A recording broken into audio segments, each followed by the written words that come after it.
So I'm an alcoholic by trade, but also by choice.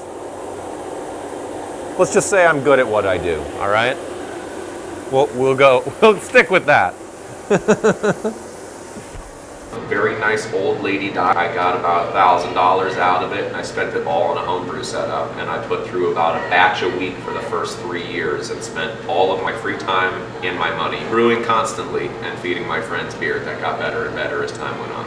I became completely obsessed and zealous about it, and then my father got a degree in plant and soil sciences, started teaching me how to identify all the different trees and the shrubs and the wild orchids and everything in the woods behind the house, and I got really passionate about plants. So I have plants.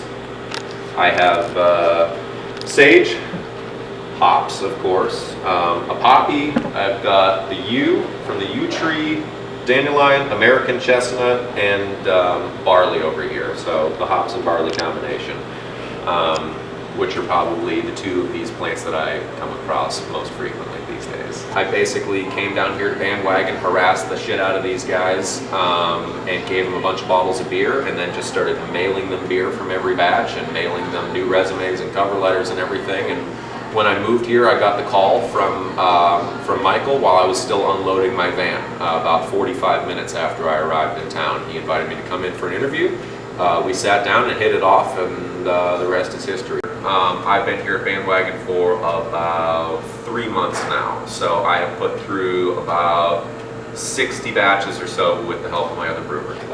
Nary a week goes by that I don't get an offer from somebody who's been growing their own local fresh hops that wants to see if we have any use for them.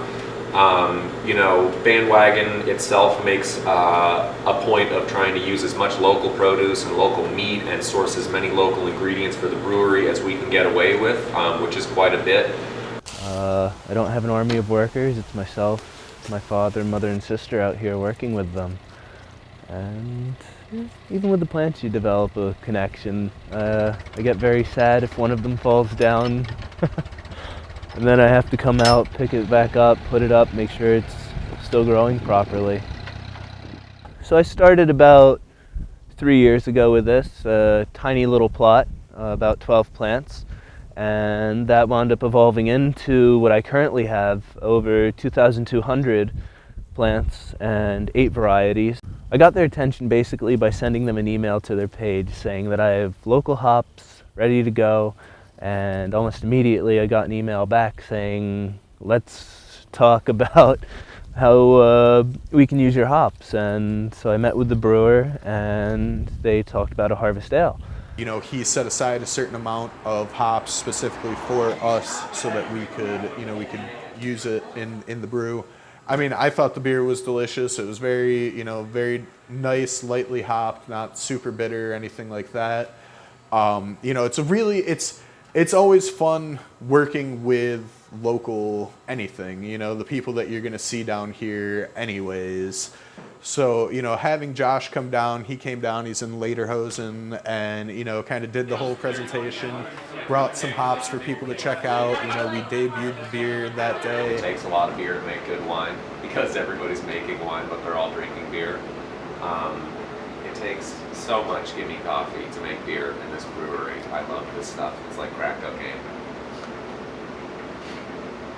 I don't love crack cocaine. What we lose out in, economically, financially, we kind of make up for quality of life. I'm doing pretty well, but still, for someone who's larger and in the business, it's much easier. They have the resources, they have the buyers. I don't think anybody's really getting particularly rich from brewing beer, but it is, like I said, the greatest job that's ever existed. If you have the constitution to sample beer at 8 o'clock in the morning, as I happen to have. 8:30 a.m. drinking beer.